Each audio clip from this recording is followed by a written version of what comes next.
Most people think luxury watches are just expensive jewelry. They're wrong. Because the right watch can make you look richer, sharper, and more powerful before you even speak. And in 2026, that matters more than ever. Not because people care about time. Your phone already tells time. Your car tells time. Your laptop tells time. Your wall tells time. Nobody needs a luxury watch anymore. And that is exactly why luxury watches became so powerful. Because the moment something is no longer necessary, it becomes a statement, a choice, a signal, a controlled flex. And whether people admit it or not, they read that signal instantly, before they hear your voice, before they know your name, before they know what you do.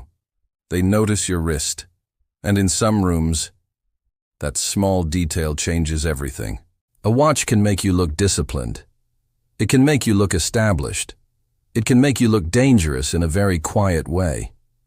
And the crazy part is, most people don't even realize they're reacting to it. They just feel it. That's what makes luxury watches so fascinating. They don't scream. They communicate. And today, we're breaking down exactly how. Why certain watches instantly make you look expensive. Why some watches earn respect, while others just look loud. Why some pieces feel like old money, and others feel like new money trying too hard. What actually makes a luxury watch expensive, and why the people who truly understand watches almost never choose the obvious one. Because once you understand this world, you'll never look at wrists the same way again.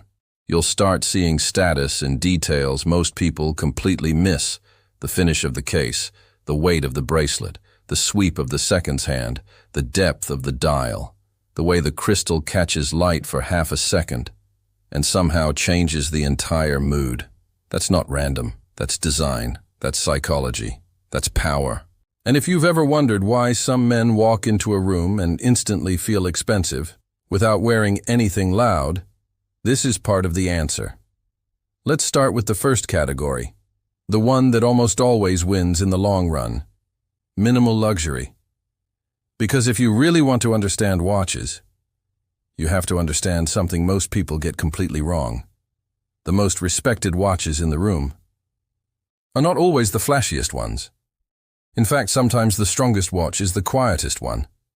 A clean dial, a slim polished case, sharp hands, maybe a subtle date window, maybe no complications at all, no diamonds, no oversized bezel, no wild colors, no desperate attempt to impress strangers, just proportion, balance, confidence. And that is exactly why it works. Because real luxury often looks effortless, not accidental, effortless. Like the person wearing it doesn't need to prove anything. That's the energy minimal luxury gives off. Old money energy, controlled energy, the kind of taste that doesn't chase attention, because it already knows its value. Imagine this. You're at a dinner. Everyone's dressed well. Nice jackets, clean shoes, good lighting, good atmosphere, nothing too loud. You reach for a glass of water. Your cuff slides back. The watch catches the light for maybe 1 second, and the person across from you notices. Not because it was flashy, because it looked intentional. That's the difference. A good minimal watch doesn't attack the room.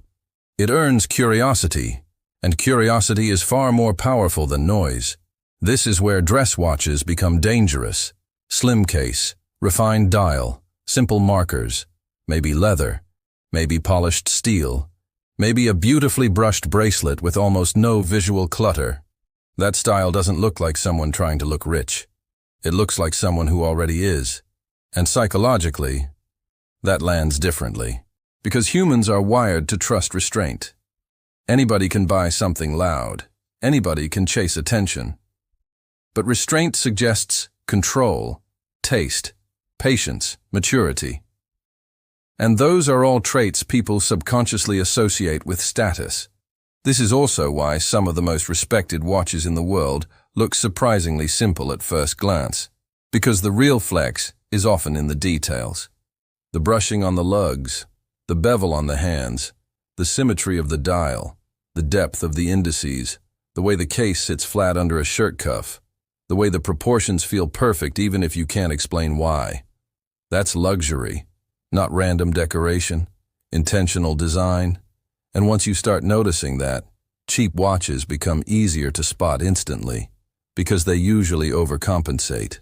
Too much shine, too much text, too much fake complexity, too much look at me. Real elegance rarely begs. It simply exists. And that's why minimal luxury works so well in high-level rooms. Not everybody notices it, but the right people always do. And honestly, those are the only people who matter. Now, of course, quiet luxury isn't the only language watches speak, because sometimes the goal is not subtlety. Sometimes the goal is presence, and that takes us to the second category, flashy luxury, the watch designed to get noticed immediately. And when it's done right, it absolutely works.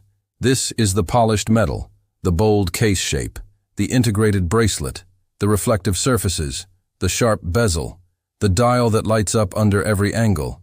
This is the watch that doesn't wait to be discovered. It announces itself. And yes, there is a reason people are drawn to that. Because attention is addictive, and watches are one of the cleanest ways to wear attention without saying anything. A loud watch creates instant visual hierarchy. It tells the room, look here first. That's why certain watch styles dominate social media, nightlife, luxury events, and celebrity culture. They photograph beautifully. They hit hard on camera. They reflect light aggressively. They look expensive even from across the room. And in some situations, that is exactly the point. Because not every room rewards quiet taste. Some rooms reward impact, immediate impact, the second you walk in. And a bold luxury watch can absolutely do that. But this is where taste becomes critical, because flashy and tacky are dangerously close. And most people don't know where the line is. A great bold watch looks intentional. A bad one looks insecure. That's the difference. A good bold luxury watch still has design discipline. The case shape feels strong. The proportions feel deliberate. The bracelet flows with the watch instead of fighting it. The shine is premium, not cheap. The dial has depth, not clutter. And even when it's loud, it still feels expensive. That's a skill. And that's why some watches command respect, while others just collect stares. Because attention and respect are not the same thing. Anybody can get attention. Very few pieces get respect. This is also where materials start to matter more than most people realize. Stainless steel, titanium, ceramic, rose gold, white gold, platinum. To the average person, those might all just look like metal. But in the luxury world, they completely change the experience. Steel feels classic, sharp, versatile. Titanium feels lighter, more technical, more modern. Ceramic feels futuristic, clean, almost untouchable. Gold changes the entire energy. Suddenly the watch isn't just stylish. It feels heavy, intentional, permanent. And yes, people feel that difference even if they don't know the vocabulary. That's what luxury does best. It communicates through feel before it communicates through facts. And then there's finishing. One of the most underrated reasons a luxury watch looks expensive. The brushing, the polishing, the transitions between surfaces, the way one edge reflects light while another disappears into shadow. That's not accidental. That's craftsmanship. That's why some watches look alive in motion, and others look dead the second you move your wrist. Because real finishing creates movement, not mechanical movement, visual movement. And once you understand that, you start realizing why some watches feel premium on camera and in person, while others feel flat no matter how expensive they try to look. Now let's move into the category that instantly separates casual buyers from people who genuinely appreciate watches. Skeleton and open-heart watches. This is where watches stop being accessories and start becoming mechanical art. Because now you're not just wearing a case and a dial, you're wearing the machine itself, visible, alive, moving, and when it's done well, it is hypnotic. You're looking at a tiny mechanical world on your wrist. Gears, bridges, balance wheel, springs, motion, synchronization, precision. This is where the phrase engineering on your wrist actually means something. Because it's not just a cool line anymore. It's literally true. A skeleton automatic watch lets you see the movement working in real time. And that matters because automatic movement is one of the biggest reasons luxury watches are respected in the first place. Unlike quartz watches, which run on a battery and electronic pulse, an automatic movement is powered by motion, your motion. The movement of your wrist winds the rotor. The rotor stores energy. That energy powers the mechanism, which powers the watch. That means this tiny object on your wrist is running through mechanical precision, not digital convenience, and that is beautiful, because it's irrational. And luxury is often at its strongest when it becomes irrational. Nobody needs mechanical complexity to tell time in 2026. That's exactly why people admire it, because now it represents passion, craft, human obsession. When someone sees a proper skeleton watch, they're not just seeing style. They're seeing effort. They're seeing design that took thought. They're seeing a watchmaker choosing to reveal the heart of the machine, instead of hiding it behind a simple dial. And if the movement is finished well, that's where things get serious. Polished screws, decorated bridges, visible balance wheel, cutouts that actually make sense visually. This is the kind of detail that watch people respect instantly, because a bad skeleton watch can look chaotic very fast. But a great one? A great one looks like architecture, tiny architecture, moving architecture, and it creates a completely different reaction than a flashy, polished watch. A flashy watch says, "Look at me." A skeleton watch says, "Come closer." That is a very different kind of power. It doesn't just attract attention, it rewards attention, and that makes it incredibly compelling. Now from here, we move into one of the strongest forces in the entire luxury world, scarcity. Because if you really want to understand why some watches feel almost mythical, you have to understand limited editions. This is where desire gets dangerous.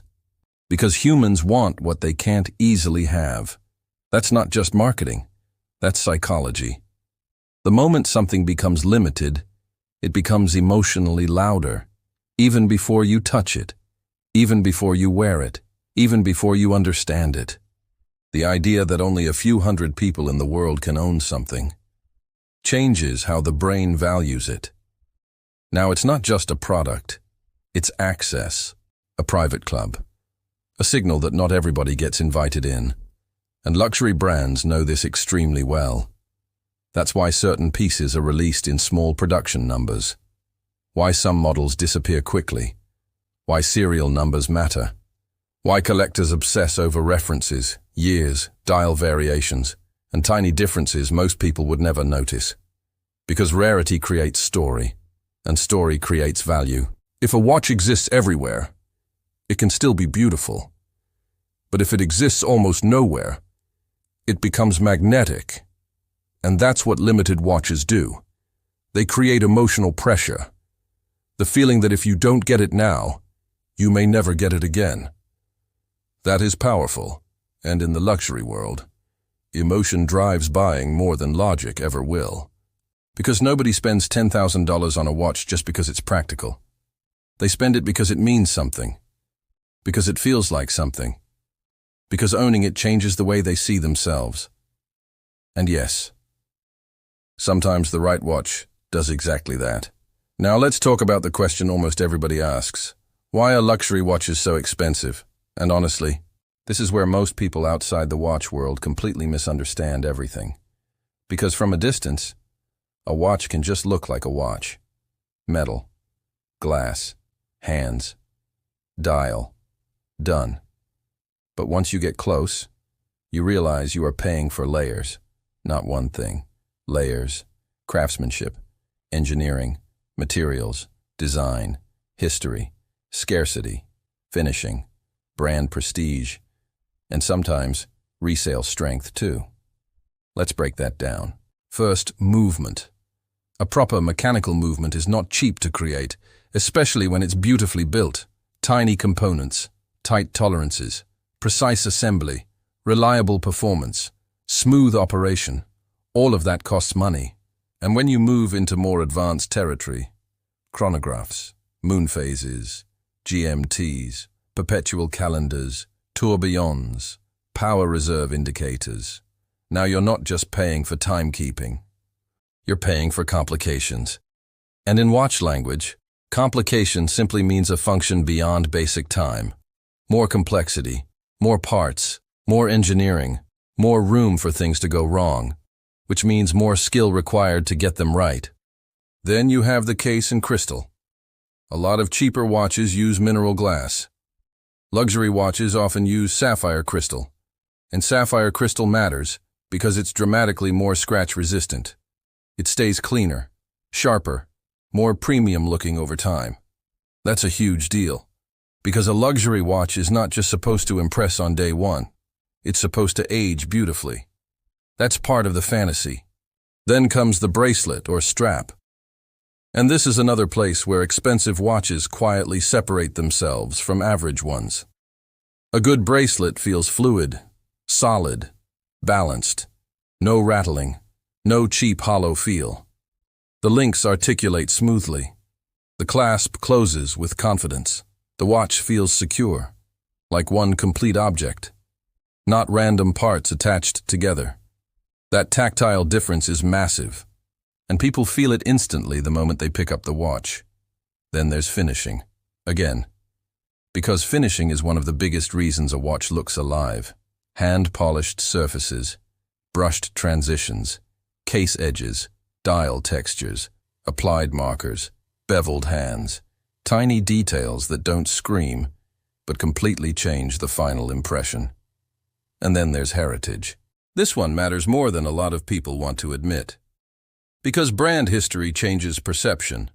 A watch from a brand with decades or even centuries of identity hits differently.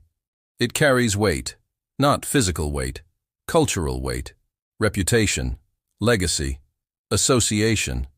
When certain brands are mentioned, people already know what they represent: success, taste, power, precision, prestige. That doesn't happen overnight. That gets built over generations. And yes, that absolutely affects price. Then there's collectability. Some watches are expensive because they are beautiful. Others are expensive because they are scarce. And a few become expensive because the market decides they are culturally important. That's where resale enters the conversation. Because certain luxury watches don't just hold value, they become assets. Not all of them, not even most of them. But the right ones, they can become collectibles people chase for years. And that changes everything. Because now the watch is not just something you wear. It becomes something you own strategically. Something that sits between style and investment. Now, of course, not all expensive watches are respected equally. And this is where things get interesting. Because price and taste are not the same thing. A watch can be expensive and still look terrible. A watch can cost a fortune and still feel try hard. A watch can impress people who know nothing and completely fail in front of people who know everything. That's a dangerous trap. And it happens all the time. Because a lot of people buy watches for the wrong audience. They buy for strangers, for Instagram, for instant validation, for reaction, instead of buying something that actually reflects them. And honestly, that's where most watch mistakes begin. People chase hype before they understand identity, and watches are too personal for that. A watch sits on your body, on your skin, on your wrist. It becomes part of your silhouette, part of your presence. That means it has to match your energy, not just your budget. And once you understand that, buying gets smarter, fast. For example, if your natural style is clean, sharp, understated, a huge over-designed flashy watch may technically be expensive, but it will still wear you instead of you wearing it. And that never looks powerful. Power looks natural. Always. This is also why the best watch collections are not built around one vibe. They're built around roles. A clean dress watch, a sport watch, maybe a dive-inspired piece, maybe something bold for evenings, maybe a skeleton or open heart piece for personality, maybe one iconic everyday watch that becomes your signature. That's how people with real taste build collections. Not by buying 10 random loud pieces, but by understanding use, mood, and identity. And yes, that applies even if you only ever own one luxury watch, because one good watch chosen correctly is worth more than 5 bad ones chosen emotionally. Now let's talk about something that almost nobody says out loud, what your watch says about you.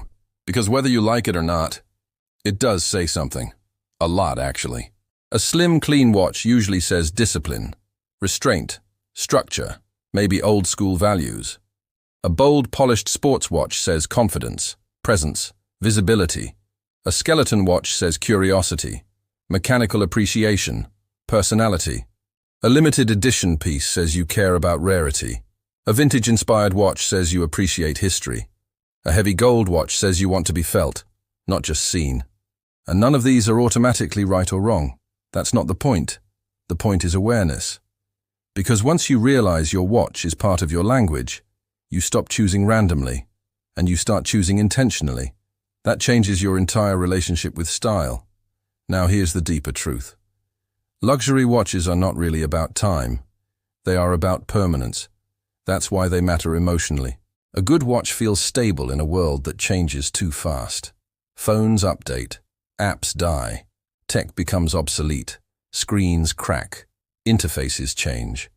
But a great watch? A great watch still feels solid 10 years later, 20 years later, sometimes 50. That permanence is deeply attractive, especially now, because we live in a disposable world. Fast everything, temporary everything, and a mechanical object built to last feels almost rebellious. That's part of the magic. You're not just wearing luxury, you're wearing continuity, craft, patience, something made to outlive trends, and that is rare. Now think about that for a second. In a world obsessed with speed, luxury watches still reward slowness, observation, appreciation, taste. That's powerful, and maybe that's why they still matter so much. Because they remind people that not everything valuable needs to be loud, or instant, or digital. Sometimes value lives in weight, texture, silence, precision, small details. That's why watch people notice things other people miss. The smooth sweep of a second's hand, the way a bezel clicks, the warmth of rose gold, the cold precision of titanium, the visual depth created by a layered dial, the way a sapphire crystal disappears under certain light. To most people, those are tiny things. To the right person, those are everything. And that's what separates buying a watch from understanding one.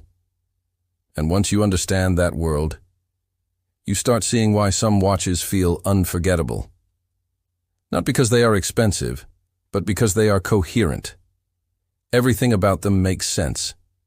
Case, dial, bracelet, weight, finish, purpose, identity.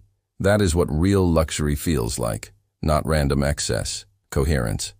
Now let's close this out with the truth most people only realize much later. A luxury watch will not make you successful. It will not replace confidence. It will not build discipline for you. It will not create substance where none exists. But it can amplify what's already there. And that matters, because style is not about faking identity. It's about revealing it faster. And a great watch does exactly that. It reveals precision, taste, restraint, ambition, presence. Sometimes before you even shake hands. Sometimes before you even sit down. Sometimes before you even say hello.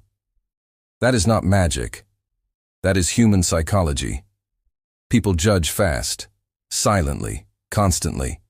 And the people who understand details understand this better than anyone. So no, a luxury watch is not necessary. That's exactly why it's powerful. Because the moment something stops being useful and starts becoming meaningful, it enters a completely different category.